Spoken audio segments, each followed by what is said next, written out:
नमस्कार दोस्तों, आप सभी का स्वागत है आज की इस खौफनाक एपिसोड में। तो चलिए शुरू करते हैं आज की इस कहानी को। रात के अब 11 बज चुके थे। भाई अब तो कोई बस मिलना मुश्किल है। अगर आज आखिरी बस ज़रा लेट छुट्टी होगी तो शायद मिल जाएगी, वरना आज की रात मुझे यहीं बस स्टॉप पे बितानी पड़ेगी। इसे अपने मन में सोचकर नागेश ने अपनी बैग ठीक की और सामने की बेंच पे जाकर बैठ गया। लेकिन नागेश को कहाँ पता था कि आज की रात वो मौत का सफ़र करने वाला था। नागेश एक बड़ा ही होनहार लड़का है। उसने अपने जॉब के बल पर गांव में ज़मीन ली और उस पे घर बनवाया है। घर वाले हमेशा उसके पीछे पड़े रहते हैं कि शादी कर लो, लेकिन वो कहता है कि जब तक मेरी पसंद की लड़की नहीं मिल जाती मैं शादी नहीं करूँगा। नागेश ने अपनी घड़ी घुमाकर टाइम देखा। टाइम हो रहा था 11:30। अब उसने बस आने की आस खो दी थी। लेकिन तभी सामने से हॉर्न मारते हुए एक बस आई। शुक्र है बस आई तो, नागेश ने अपने आप से कहा। कंडक्टर ने दरवाज़ा खोला और नागेश बस के पीछे के दरवाजे से अंदर गया। टिकट निकली और वो आराम से बैठ गया। लेकिन कंडक्टर ने कहा, ये बस आज रास्ते में ही रुकेगी, आखिरी बस स्टॉप पे नहीं जाएगी। आपको भी इससे कुछ इंतज़ाम करना होगा। इसके इंजन में खराबी है, बहुत गर्म हो चुका है। नागेश को और पसीना चालू हुआ। रात बढ़ रही थी, लेकिन परेशानी खत्म होने का नाम नहीं ले रही थी। जो होगा अब देखा जाएगा, ये सोचकर नागेश खिड़की के बाहर देखने लगा। ठंडी हवा अंदर आ रही थी, काफ़ी अच्छा लग रहा था। उसने सामने बस में देखा तो ड्राइवर के पीछे कोई बैठा था। उसने खड़े होकर देखा तो वो एक औरत थी।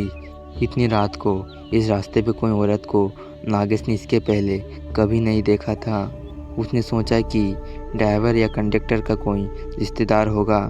अब नागेश को खुद नहीं पता था कि बस आगे जाकर कहाँ छोड़ने वाली थी। अब 12 बज चुके थे। बस एक जगह कर आवाज़ करती हुई रुक गई। ड्राइवर बोला, अब यहाँ से बस आगे नहीं जाएगी, तुम उतर कर अपना जाने का जुगाड़ देख लो। नागेश का घर आने को अभी कम से कम 10 मील का फासला था। वो रास्ते में घना जंगल, पैदल जाना खतरे से खाली नहीं था। नागेश नीचे उतरा और रास्ते पे एक जगह जाके रुक गया। उसके पीछे वो औरत भी उतरी। नागेश ने उसको जैसे ही देखा, वो तो उसको देखता ही रह गया। वो भला की खूबसूरत थी। उसको देखकर नागेश अपने घर जाने की परेशानी भूल गया और वो तो बस उसको देखता ही रह गया। उसको भी कुछ ऐसी ही खूबसूरत लड़की की तलाश थी। सामने जाकर नागेश ने उससे बात करना चालू किया। आप इतनी रात को कहाँ जा रही हैं? ये बस वाले भी ना ऐसे बीच रास्ते पे ही उतार दिया। उस लड़की ने एक बार नागेश को देखा। उसकी आंखें बहुत ही खूबसूरत थी। नागेश उसकी आंखों में खो गया। कुछ बोल पाता तभी उस लड़की ने कहा, मेरा घर यहाँ से पास में है, पैदल जा सकते हैं। अगर आप चाहो तो मेरे घर चल सकते हो। नागेश ने सोचा एकदम से कोई उसको घर चलने के लिए कह रहा है। वो ज़रा संभल गया। उसने कहा, नहीं मैं यहीं रुकता हूँ, कोई मिल जाएगा तो मैं अपने घर चला जाऊँगा, बेवजह आपको तकलीफ़ होगी। वो लड़की बोली, अरे घबराओ मत, मैं और मेरी माँ रहती है घर में, अगर चलना है तो चलो मेरे साथ। इतना विश्वास नागेश के लिए काफ़ी था। उसके पीछे चल पड़ा। घना जंगल और कच्चा रास्ता। नागेश ने चप्पल पहनी थी।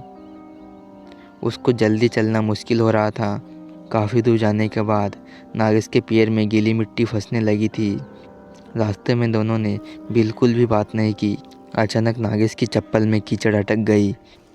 वो निकालने के लिए अपने मोबाइल का टॉर्च चालू करके नीचे झुका। वो चप्पल को हाथ में लेकर खड़ा हुआ। सामने भयंकर अंधेरा था, कुछ भी दिख नहीं रहा था। पीछे वो रास्ता था जहाँ वो बस को छोड़कर आया था, और न ही वो लड़की जिसके पीछे वो यहाँ तक आया था। उसने आवाज़ लगानी चाहिए, लेकिन आवाज़ क्या देता और किसको? वो नाम भी तो नहीं जानता था उस लड़की का। हे भगवान, अब मैं क्या करूं, कहाँ जाऊं? नागेश खुद को कहने लगा।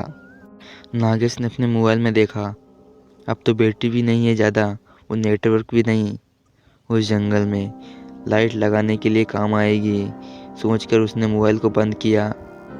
लेकिन आजू बाजू देखकर पता चलता था कि कोई जंगली जानवर नज़दीक आ रहे हैं। उसने चढ़ने लायक एक पेड़ देख लिया और वो उस पेड़ पे चढ़कर बैठ गया।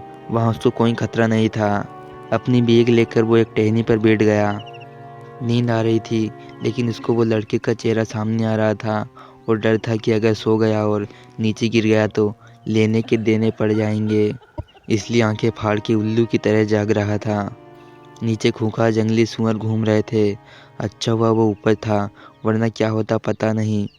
थोड़ी देर बाद चिड़ियों की आवाज़ से समझ गया कि अब सुबह होने वाली है। अब उसका डर थोड़ा कम हुआ। थोड़ा उजाला होते ही वो लड़की का घर तलाश करने के लिए निकल गया। काफ़ी दूर जाने के बाद एक घर दिखा, जरा पुराना सा था। नागेश ने देखा कि अब सामने जंगल थोड़ा कम है और थोड़ा सामने जाकर देखा तो बहुत दूर कुछ और भी घर दिख रहे थे। शायद कोई गांव था। वो वापस उसी घर की तरफ आया। बाहर से आवाज़ लगाई, कोई जवाब नहीं आया। उसने खिड़की से झांक कर देखा। दीवार पर कुछ फोटो थे पुराने। उसमें वो लड़की भी थी जो कल रात को मिली थी। उसने कहा था कि उसकी माँ भी यहीं रहती है, लेकिन वो तो कहीं दिख नहीं रही थी। नागेश के मन में वो लड़की भूली नहीं जा रही थी। वो उसी घर के बाहर उसका इंतज़ार करने के लिए रुक गया। तभी कुछ भेड़ बकरी लेके एक आदमी आया। नागेश ने उसको देख के उसके पास आते ही सवाल किया, अरे भाई, तुम सामने वाले गांव से हो क्या? जंगल में सुनसान जगह पर एक आदमी देखकर वो बकरी वाला चौंक गया। उसने कहा, साहब आप कौन हो और यहाँ कैसे रास्ता भूल गए क्या? नागेश ने कहा, हाँ भाई, कल रात को यहाँ आ गया था हाईवे से। यहाँ एक लड़की रहती है, मुझे उसके बारे में जानना था। क्या तुम जानते हो? कहाँ? यहाँ इस घर में? मैंने तो कभी नहीं देखा। मैं यहाँ आते रहता हूँ, बकरी वाला बोला। नागेश को लगा शायद ये जानता नहीं इसलिए ऐसे बोल रहा है। उसके जाने के बाद नागेश वहीं रुक गया। उस लड़की का इंतज़ार करना बेहतर समझा। उसको बहुत भूख लग रही थी, लेकिन उस लड़की के सामने उसको और कुछ सूझ नहीं रहा था। शाम होने को आई और बकरी वाला वापस जाते हुए नागेश से मिलने आया और पूछा, साहब कोई आया क्या? आप बेवजह रुके हुए हो, यहाँ कोई नहीं रहता। नागेश सोचने लगा कि अगर यहाँ कोई नहीं रहता तो फिर वो कौन है जो फ़ोटो में है और मुझे यहाँ तक लेकर आई। मुझे देखना है कि वो कौन है। कुछ देर बाद रात भी हुई। इतनी देर से न वो लड़की आई और न ही उसकी माँ। अब नागेश से रहा नहीं गया, लेकिन वापस जाना मुश्किल था। इसलिए उसने वहीं के एक पेड़ का सहारा लिया और चढ़ के बैठ गया। घना अंधेरा छाने लगा। वो घर सामने दिख रहा था। नागेश अब घर से ज़रा दूर था। बाहर उल्लू आवाज़ कर रहे थे। जरा सी आवाज़ पर झट से गर्दन मुड़ जाती थी। खुद की सांस और धड़कन भी नागेश को अब महसूस होने लगी। तभी अचानक सामने सफ़ेद कपड़ों में वो लड़की आते हुए दिखी। उसको देखकर नागेश को बड़ा अच्छा लगा। चलो, जिस बात के लिए वो कल रात से यहाँ बैठा है उससे मिलना तो हो जाएगा।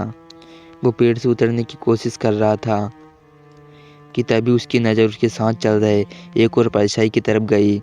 वो एक आदमी था, उसके पीछे पीछे चल रहा था। अब नागेश वहीं रुक गया और ऊपर से सब देखने लगा। वो लड़की ने घर का दरवाज़ा खोला और अंदर गई। उसके बाद वो आदमी जैसे ही अंदर गया, उस आदमी की चीखें गूंजने लगी।